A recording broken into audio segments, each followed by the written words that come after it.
Good evening, everyone. Am I audible to you? Yes, sir.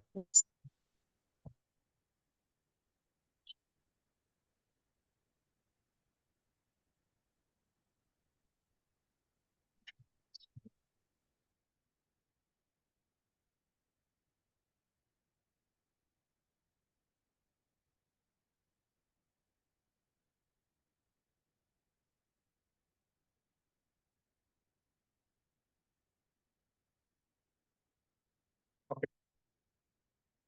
So, in yesterday's class, we discussed about a relational database management system and its features. Also, we discussed the importance of primary key, how to identify a record using a primary key.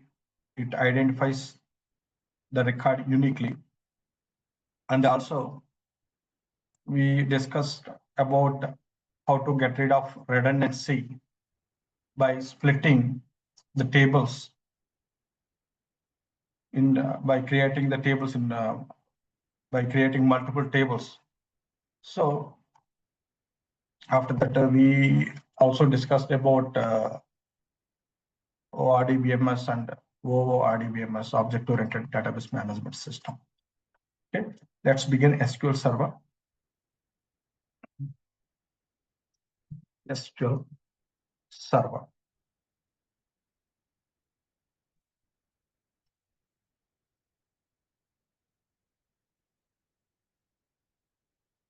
SQL Server is basically a DBMS product from Microsoft and also supports ORDBMS, Object Relational Database Management System features, and used to create and to manage databases.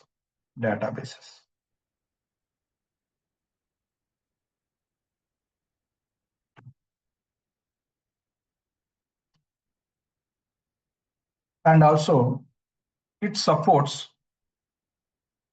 two database systems like SQL Server is a versatile database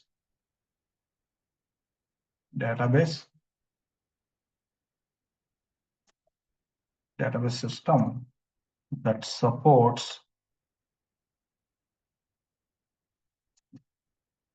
one is OLTP,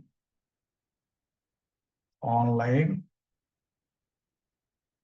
transaction processing, and the next one is OLAP. That means online analytical processing. Online analytical processing. Okay. The third one is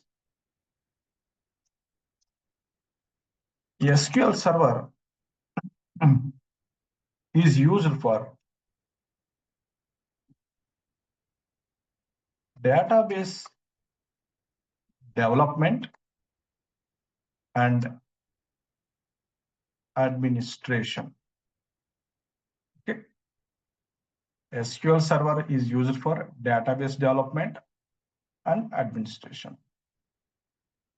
So here, let me copy from here the versions of SQL Server.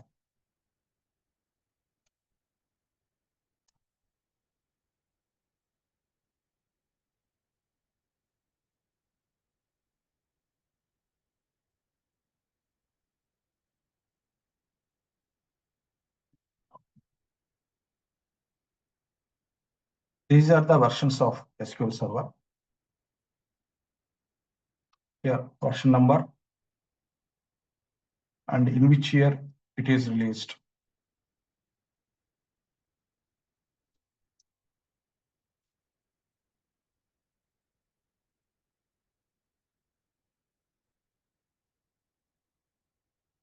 So SQL Server 1.1, which was released in 1991. Okay, 4.2 version, 1993, 6.0, 95, 6.5, 96. 7.0, actually we mentioned it as 7.0, 7.0. Okay, we don't use 0. 98. But from 2000 onwards, they mentioned version number in which year it is released. The year they have taken it as a version number. Okay, so in 2000, SQL Server 2000 was released. The same way 2005, SQL Server 2005, like that 2008, 12, 14, 16, 17, 19, and 22. Okay, SQL Server 22. These are the versions of SQL Server. Okay, now the next point is, I mentioned that SQL Server is a versatile database system that supports OLTP and OLAP. Okay, let's see what are they.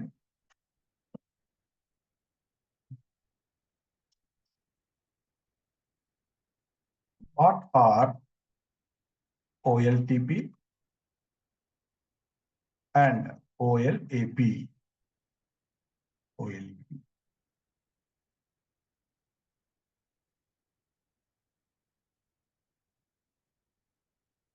OLTP and OLAP are the types of data processing systems. OLTP and OLAP are the types of data processing systems, each designed for different purposes. Okay. Now, let me copy this. This OLTP, online transaction processing, is used for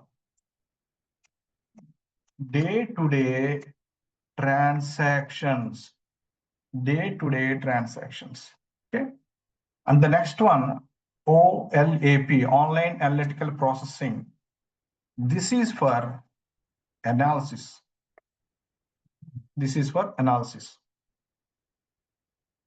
I will give you the practical example here. Let's take Amazon as an example. Okay. Now see how Amazon uses OLTP and OLAP. Okay. Amazon. Okay. How it uses OLTP and OLAP. Okay. Imagine you are buying a mobile in Amazon. Okay. Just see. What you will do is you search for the mobile. Okay. You search for the phone and you click on add to cart button. Third one, you enter the address. Fourth one is you make the payment.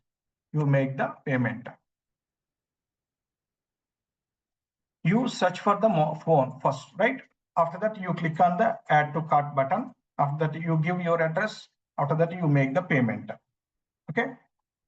So after that, the moment when you click on place order, okay, you have clicked on place order button.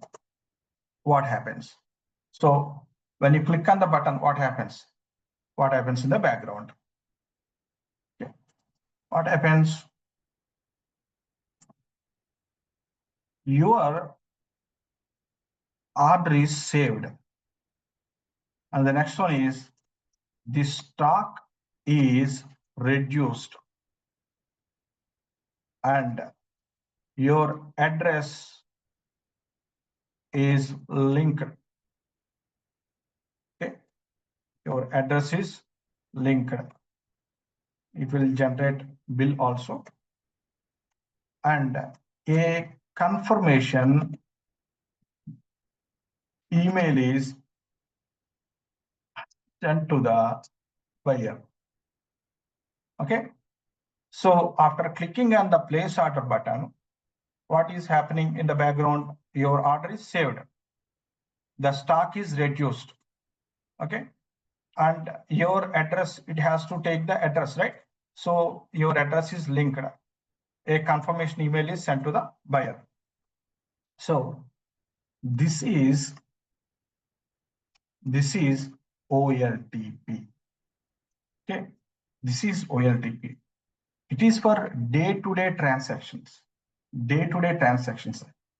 It keeps track of millions of transactions every second. Okay, thousands or lakhs of people, they use Amazon every second. Number of transactions will be there. For each second, it keeps track of millions of transactions. Okay, so this is OLTP, day-to-day transactions. Okay, and this is fast. This is fast and real-time work, and that needs to happen. That needs to happen immediately and accurately. Okay, immediately and accurately. So this is OLTP. The next one is OLAP. OLAP. Okay. This is for analytical purpose, analysis. Who does the analysis? We are talking about Amazon, right? So the Amazon management, what what Amazon's management sees here. So at the end of the week or month, so the Amazon's analysts or managers, they ask questions like this.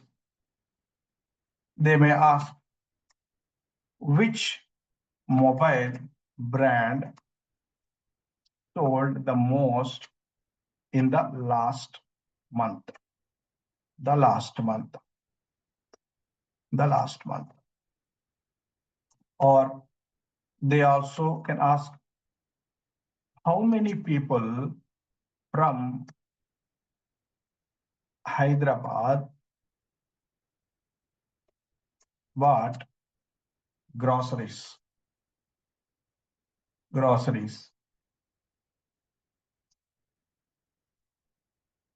Okay. Or what's the return rate for laptops?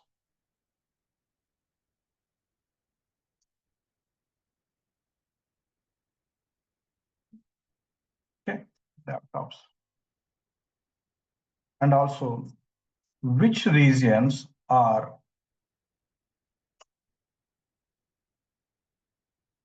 growing the fastest? Okay, fastest. This is what exactly, see, in real-time scenarios, analysis is very important. The management takes care of it.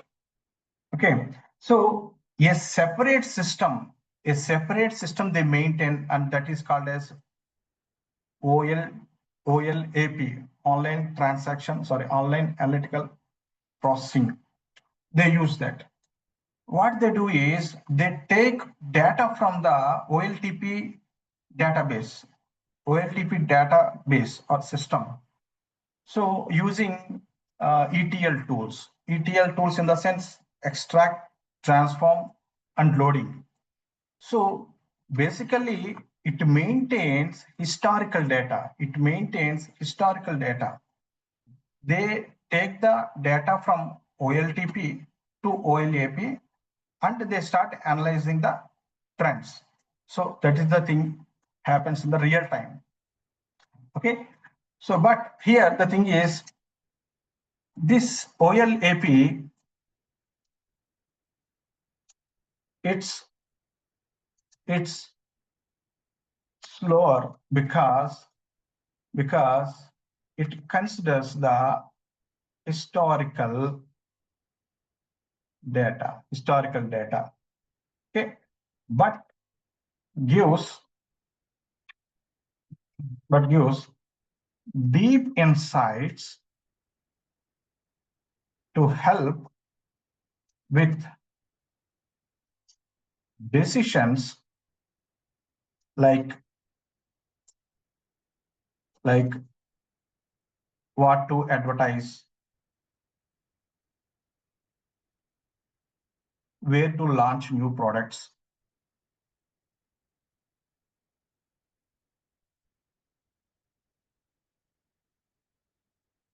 and how to improve delivery times. How to improve delivery times. So by analyzing these things, what they do is they take the actions, the required actions to improve the business, to grow their business. Okay. So OLTP is for day-to-day transactions and OLAP is for analysis. So OLTP is for running the business and OLAP is for growing the business. Okay. The two types of processing systems are very important in the industries. That's why companies are spending a lot of money on these databases, OLAP and OLTP, particularly on data analysis. So that is the reason the data science technologies came into the market. Okay. So in data science, what technologies we use? SQL for data access, Python, they use Excel, Power BI, Tableau for visualization purpose, and also machine learning for predictions. And also they use big data to handle extremely large databases. So that's the reason why it is very famous now, data science in the market. So if you learn Java or .NET, if you learn .NET or Java or PHP, they are the part of web technologies or web development. They are the part of web development. And the next one is database development. After that, data science, it comes under data analytics. Okay. So if you want to part of web development, what technologies you have to learn is .NET with the combination SQL Server, native database, or if it is Java, you can learn Oracle or SQL Server, PHP, Python, MySQL, SQL Server. You can have many options there. But if you want to build a career in data analytics in that platform, then what are the technologies you require? First is SQL Server. You have to go with the database first. After that, Python. After that, machine learning, artificial intelligence, like that. Okay. So in data analytics, also we have very big scope. First, you become data analyst. After gaining some experience, you can become data engineer. After that, you will become data scientist. So if you take web technologies, web development or database also, SQL Server is needed. So learning SQL Server is useful in data analytics as well as in web development. So that is the thing. And the next one is the third point. The third point is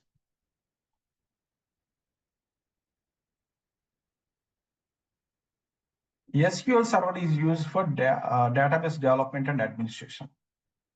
Okay, let's see.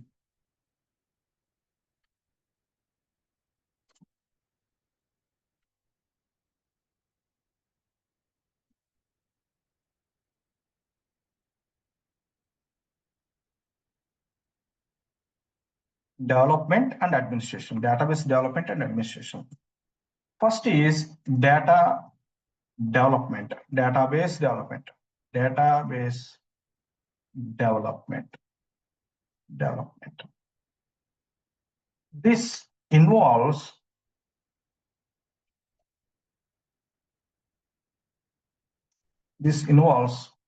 creating and building the structure of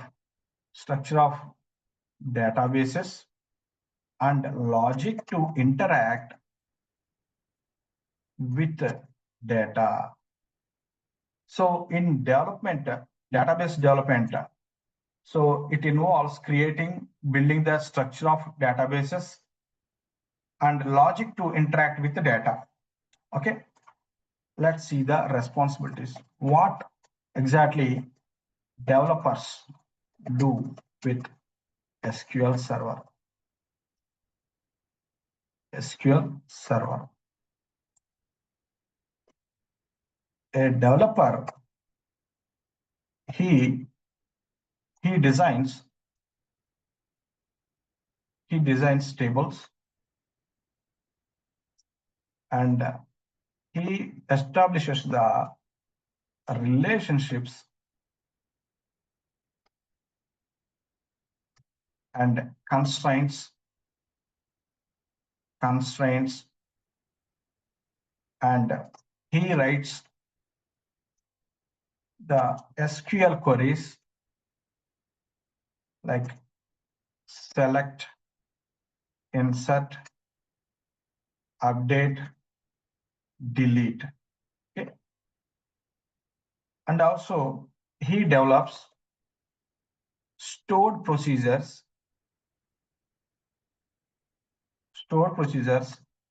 views, triggers, and functions. And he implements business logic using TSQL. I will explain these things. Don't worry. TSQL. And also he optimizes queries for better performance. Okay. And also he handles data import, export. Okay. Transformations. Okay. This is his job actually. If you take a full stack developer, this is mandatory. Okay. Even if you are a database developer, this is mandatory. Okay. Database development. If you see the administration, okay,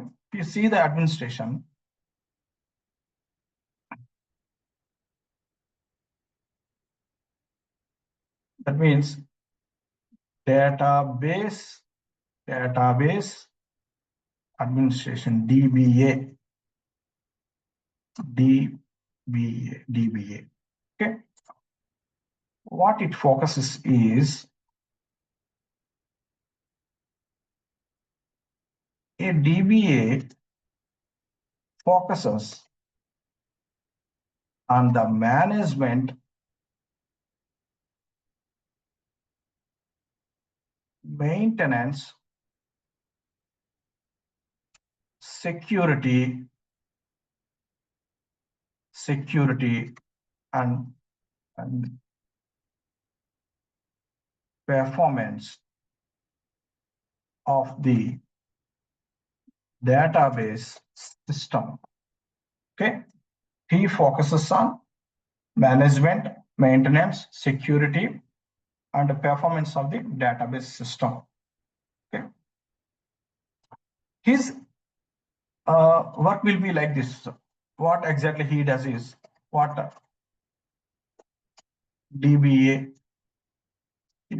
do with SQL Server is install and configure SQL Server. Okay. And he creates that means manages users or user roles, permissions, and security, and also he takes the regular backups,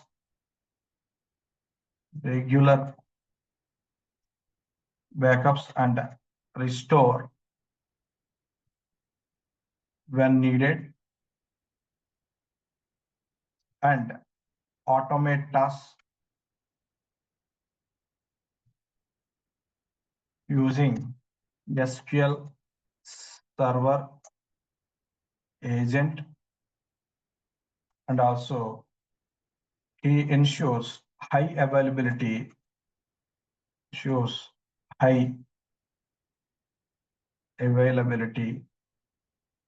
and disaster recovery. Very important. Disaster recovery. Okay, that is his role. Okay, so by learning SQL development, we will do like this. This is the work we do in the real time. And for DBA, database administration or database administrator, so he does this work. Okay. After that, let's see the very important thing here. Client server architecture. Client server architecture.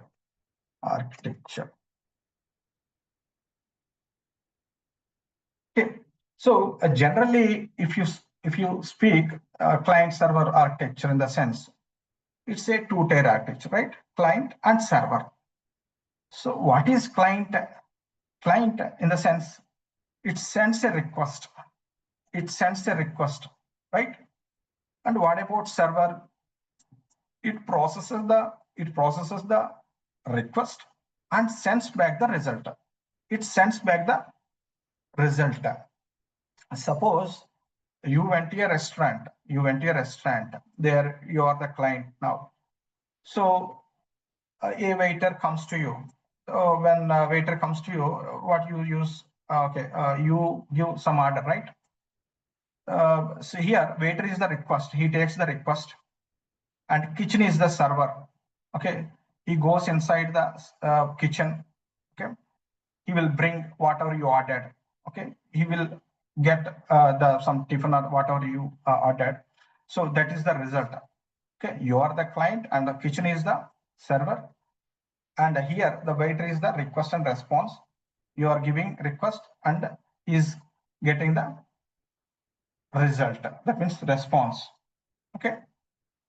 So in SQL terminology, SQL Server terminology, client, you see, client, it is application or user tool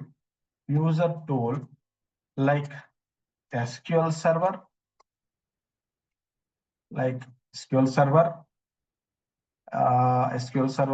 what do you call Management Studio? Yes, Management Studio.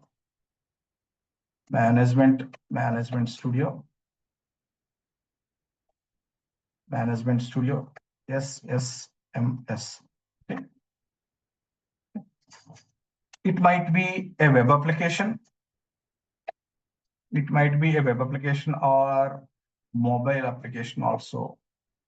Okay, client in the sense, here we are dealing with SQL Server. So when we install SQL Server, we have a client software, SQL Server Management Studio. We have to install that SSMS. Okay, SQL Server Management Studio. If the client in the sense web application, okay, you opened a web application, you did something, you logged into the web application, you did some transactions, and the backend is database server. Okay, mobile application, same way. You open the app, you do something, it will be saved in the database. That is client. That is client. After that, if you see the server,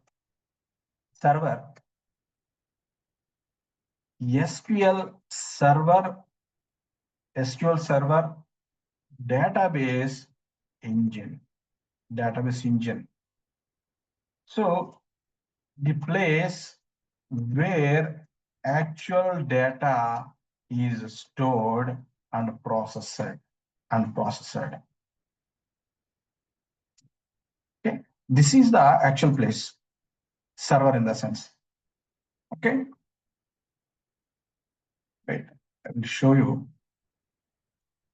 Yeah, see, here we have an operating system here, right side, you see this. Okay, and here we have a database server engine, and this is SSMS, SQL Server Management Studio. And by using, this is the client, by using this, we have to write the queries here in SQL Server Management Studio itself. We have to write the queries. Okay, so it sends a request to the server.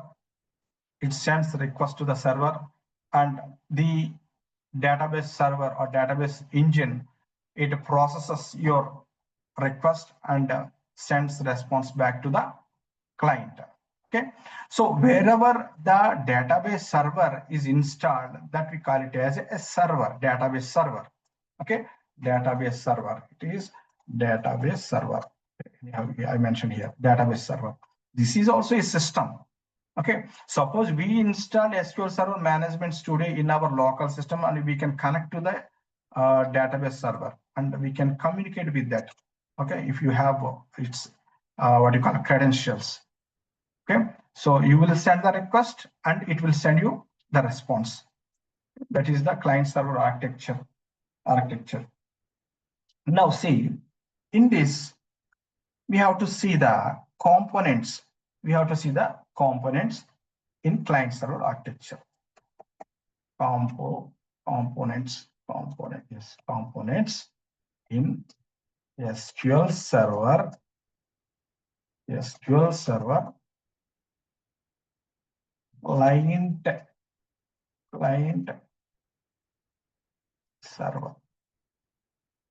client server architecture. Okay. The first one is, anyhow, I mentioned that client. This is the first client. What did I tell you? Here, SQL Server Management Studio is a client. Okay, client. So SSMS is the client. It sends SQL queries, okay, using GUI, graphical user interface, okay, or through any applications, or through applications, web applications, or mobile applications like that. Okay.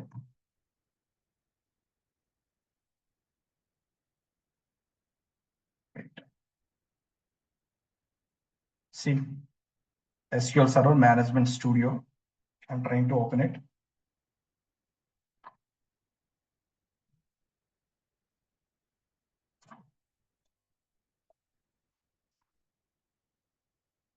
So this is the GUI, graphical user interface.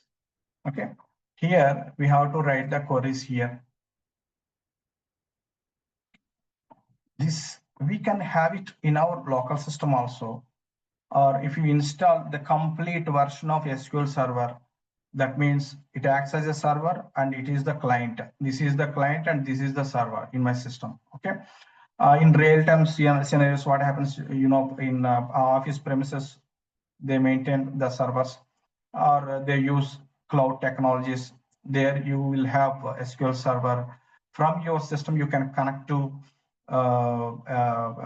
database server. So practically, when you work on it, you will understand that.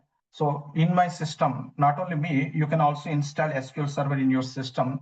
You will get SQL Server Management Studio. This is the client, and the backend is what you call it, SQL Server Data Engine. Okay, that will have. It processes whatever the request you send, and it will send you the result. Okay, the next component is network protocol. Network protocol. Okay, what it does is network protocol. It enables communication. It enables communication. It uses TCP IP protocol, named pipes, etc. Okay. I will explain these things later, but you just see the components. What components? The first thing is client. And in order to communicate with the server, we need to use the network protocol. Okay, this must be enabled. And the third one is SQL Server Engine. Okay, what it does is it receives query. After receiving the query, what it does is it parses the query. Parsing in the sense finding any syntactical errors. Okay, it parses the query. That means it has to find out whether the query syntax is correct or not. That is called parsing. Okay, parses the query. Once it is done, okay, now it is done. Parsing is done. Now it executes the query. Okay. After that, it returns the result to the client. Okay. Next one is database. What it does? Simply, it stores the data, right? Stores the data in the sense data or data in tables, in tabular format, right? Tables. Table in the sense rows and columns. Okay, this is the fourth component. And the last one is services. Okay, what services are there? SQL agent, it is for automation, and you might have heard of SQL Server Business Intelligence. Okay, where usually we call it as SSRS, SSAS, SSIS, like that. So reporting services. Don't worry, you don't know anything about this reporting services. No need to worry about that. Okay. Analysis services, we call it as SSAS services. So these are the different types of services what SQL Server is providing. Okay, so here we have 5 components of SQL Server here. Okay, and they help us to communicate with the server from the client. So this is client server architecture. I already show you the picture here also. Okay, now the next thing is here in this picture I showed you that database server engine, what it has is, it has 2 parts, instance and database. Okay, server in the sense it is a system, it is also a system, where SQL Server is installed and running. Okay. So inside the server, inside this SQL Server, it manages database and instance. Database and instance. Okay. Wait. SQL Server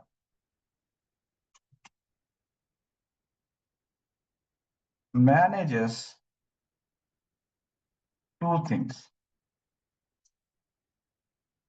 One is DB, database, and second one is instance.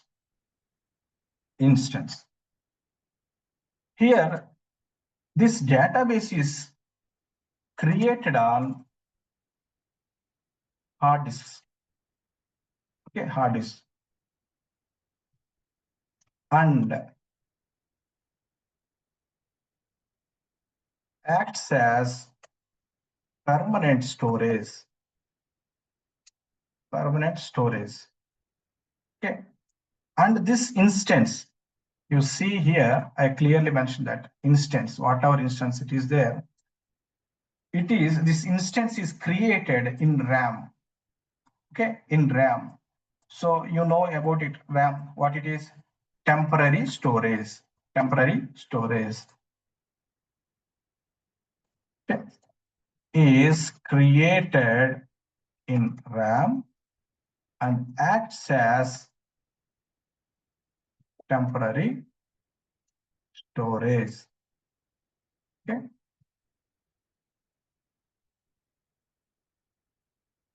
And also here we have client system. Okay. So we will send the request to the server, and it's whenever we submit the request to the server, we get the response. Okay. So this client, in the sense, SQL Server Management Studio. Okay. It has to be there in our local system wherever you work. You may not have database engine. Okay, it is somewhere in a remote location, but you can connect with the database server with in your laptop using SQL Server Management Studio. So that is the client. Okay. Now see, these are the client tools I told you now. Okay, client tools. Suppose you are the user. Okay, you are using SSMS, SQL Server Management Studio, and you are connecting to SQL Server. Okay, and it communicates with the database. It's the engine, SQL Server database engine. Okay. Here you see database we have. This is database. Okay. So whenever we send request to the database engine, it operates that on a database. It processes the query, and final result will be sent back to the client. This is the database. Okay. And also, if you take SQL plus Oracle, user, he uses SQL plus, and where do we send request to Oracle engine, and it communicates with the database. Okay, in the same way, MySQL also same. MySQL, we have to work with MySQL Workbench. Through this, we have to run the query, and it will send to the MySQL database engine. It processes the query and sends result back to the client. That is the process. Okay. Now see the advantages of client server. Advantages of client server.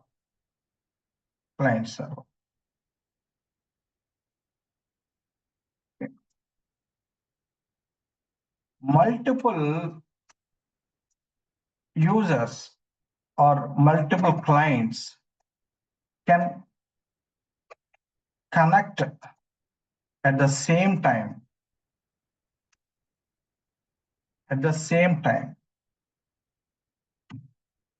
Okay, and it manages, or we have a centralized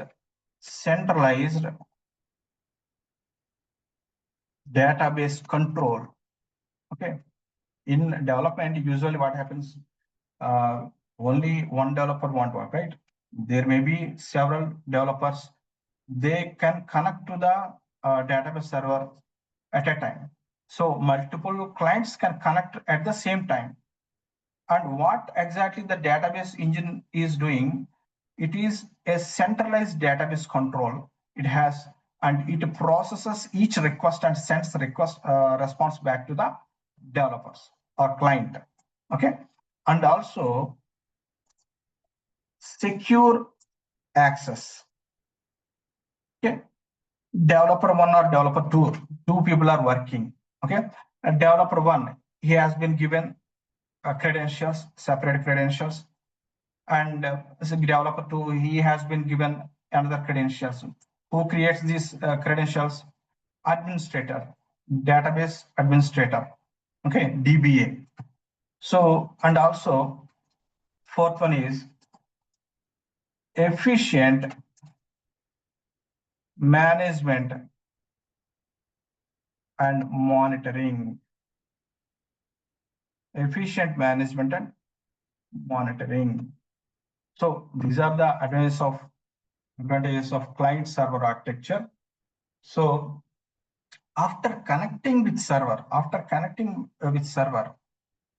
our aim is to communicate with the SQL server, right? Our aim is to communicate with the SQL server. Then what we do exactly? We have to write the SQL queries. This is the new queries. Here we have to write the queries. Then what we need exactly? So in order to communicate with SQL server, a language is needed, right? And that language is called as structured query language. So to communicate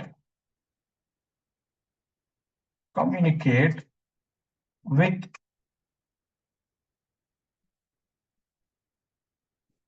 SQL server database or databases, we need to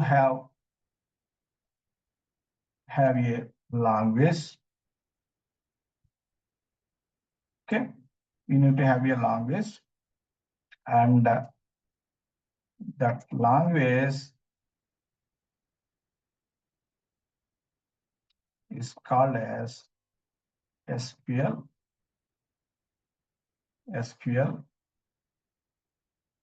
That means structured query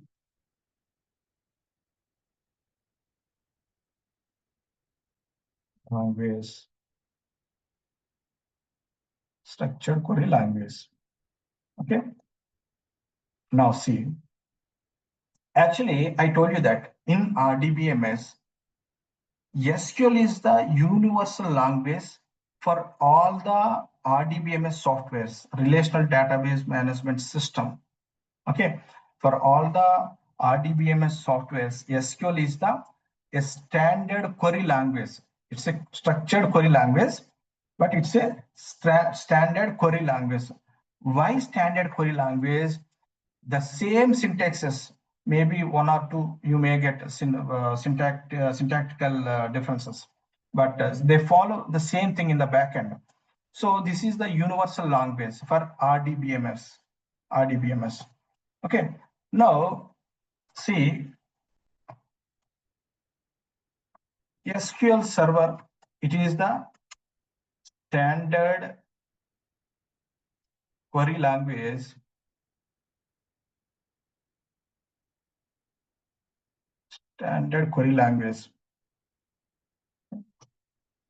What it does is, why we need this? To communicate with the SQL Server. Okay, user communicates with SQL Server by sending commands. We write the commands called queries, okay.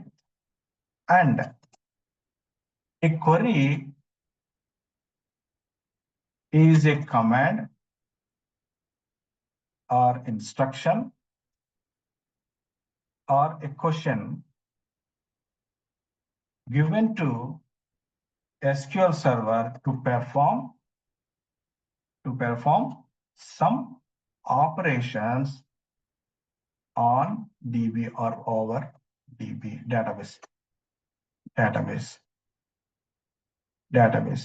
So here we are giving the commands, and it has to communicate with the database. It has to do some action or perform some operations over database, right?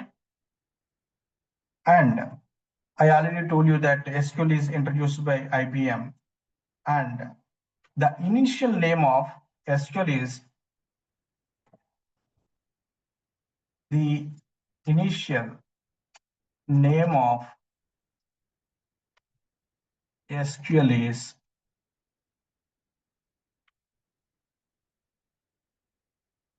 SQL, SQL, and later it is renamed to SQL.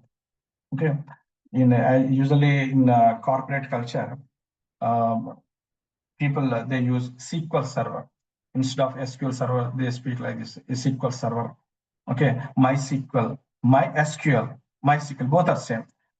SQL Server, SQL Server, both are same. So you can use either of this, no issue. And SQL is common to, I already told you that, relational databases. Okay, relational databases. Now, see, example, suppose you take SQL Server, okay, and Oracle, and also MySQL and PostgreSQL. Now, here we use SQL, and Oracle also we use SQL. In MySQL also SQL we use, and PostgreSQL SQL. It is common to all relational databases. These are relational databases, okay, and we have to use SQL to communicate with the databases. Okay, so now user, he is using SSMS, SQL Server Management Studio. He writes SQL queries. Now this request in the sense queries will be executed at SQL Server on database. Okay, again, user, he is using SQL plus in Oracle. He uses SQL to write the queries. It will be executed at Oracle on database, Oracle database. Okay, so this is the flow, how it works. I'm trying to tell you that. Okay,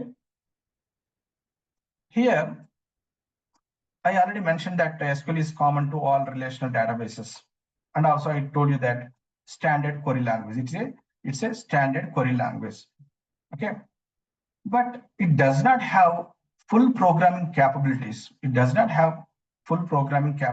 Like loops, conditions, to write the conditions or functions, etc. So what exactly Microsoft did is, Microsoft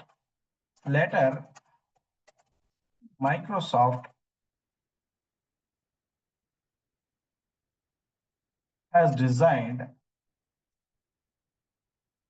and developed developed an extension to SQL. Okay, and that is called as TSQL. Okay, transact SQL, TSQL. Okay. Microsoft has designed TSQL. Okay, because here SQL it is not providing all the what you call programming capabilities. It is not, we cannot use loops, or we cannot use conditions, and we cannot use functions there in SQL. So Microsoft, what it did is it has created its own programming language that is called TSQL. Probably, I think in Oracle we have a PLSQL. In the same way, Microsoft has a TSQL. SQL Server has TSQL. So TSQL in the sense transact SQL. Okay, this TSQL includes all standard SQL commands, and along with that, it also includes the following. Okay. Procedural programming. Okay. Features like procedural program features in the sense loops, okay, conditions, or variables we can use. So it is like a programming language. You might have seen in the C++ like that, right? C#.NET, if you are aware of it. Okay, and it has built-in functions for strings, dates, math, etc. Okay. And it can handle error handling mechanism. Error handling, that means try catch blocks. Try catch. The fourth one is local variables.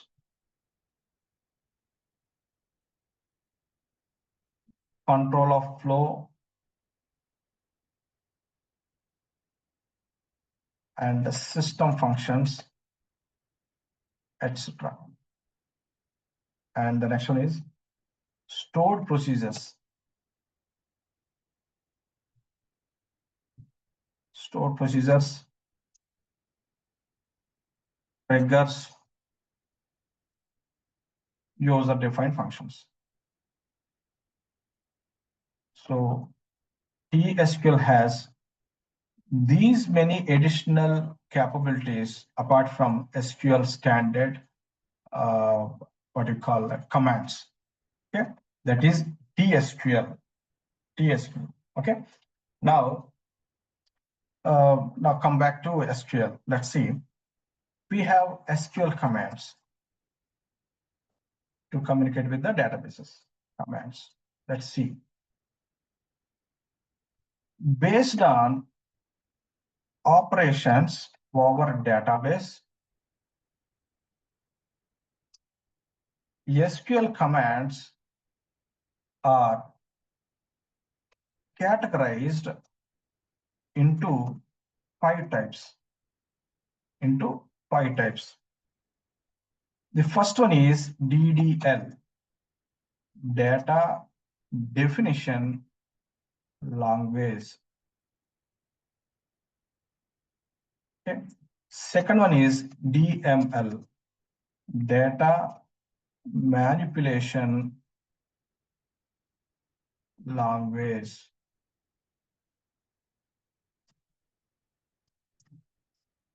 Okay. And third one is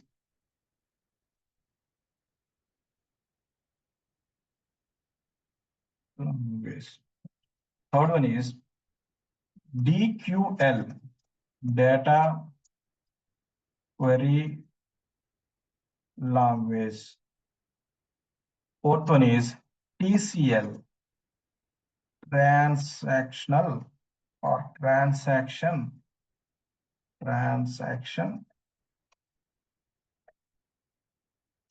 control language. And the fifth one is DCL, data control language. Okay. Based on the operations we perform on databases, SQL commands are categorized into 5 types. Okay. What are they? They are DDL, data definition language, data manipulation language, data query language, transaction control language, data control language, DCL. Okay. Now see, under this DDL, we have commands create, alter, drop, truncate. Okay. And under this data manipulation language, we have commands insert, update, delete, merge. And next one is DQL, data query language. We have select command, and TCL, transaction control language, has commit, rollback, and save transaction. Okay. After that, under this DCL, we have grant and revoke commands. So I might have used a capital letters here, but usually commands are not case sensitive. Okay, they are not case sensitive. So these are the categories, 5 categories we have. Under these categories, each one I explained these things. Now see, next, where do we write these SQL queries? In SQL Management Studio, right? So on the tables, right? On the tables, we use these commands. Tables in the sense of database. Database is a collection of tables, right? Now try to understand this one. Suppose I have EMP ID, ename, salary, a table I have, salary, okay, salary, 100, some XYZ name, salary. Okay. Now try to understand this data definition, data manipulation. I will tell you the difference. What is definition? Okay. So data is different, data definition is different. Okay. So this is called EMPID, ename, salary. We are defining a table. We are giving a definition, data definition, right? That means we are describing the data. We are describing that this is 100. This is called employee ID, and XYD is the employee name, and the salary 50,000. Okay, we are describing the data. So this is data definition. Okay, or metadata. That means what? Data about data that describes data. Okay, this is data definition. Now, as you know, this is actual data, right? This is data. Okay, so DDL commands acts on data definition. This DDL commands acts on create table. Okay, that is the definition, right? Alter, we are altering the table. Drop, we are removing the table. Truncate, okay, we are completely removing the structure also. Okay, so we have a definition, the DDL, data definition language. So upon this data definition, it works. Okay, now data manipulation in the sense, data manipulation, insert record into the table, update the data in the table, delete the data or delete the record, or merge in the sense combination of insert, update, like that. So updating information, merge is the combination of insert, update, delete, like that. And a truncate is here. I already told you that it clears the or releases the memory. Okay, so after that, DQL, data query language, we have select command. One command we have to retrieve the data, to see the data. And when you insert the data, where it is stored, okay, in instance. So it is not permanent, right? It is temporary. So I want to make it or I want to save it. So we give commit command. Okay, that means this is copied to database. Okay, so commit does saving part, saving. And also if I do any mistake, rollback, we have to give the command rollback in transaction control language, it is there. And after that, save transaction, it is same as rollback, but a little bit difference it is there. Partial rollback, we call it as partial rollback. When I explain all these things, I will explain it with practically. So, and also for giving permissions grant.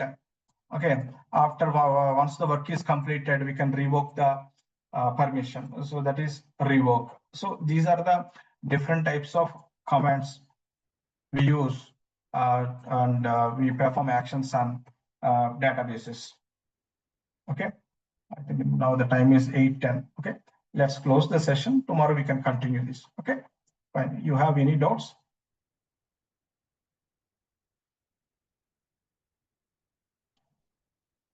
If you have any doubts, I will explain.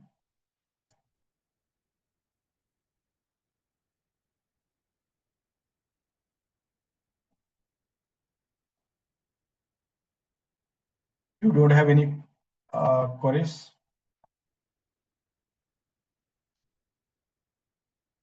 Okay, shall we close the session then? Okay, fine. Okay. Thank you.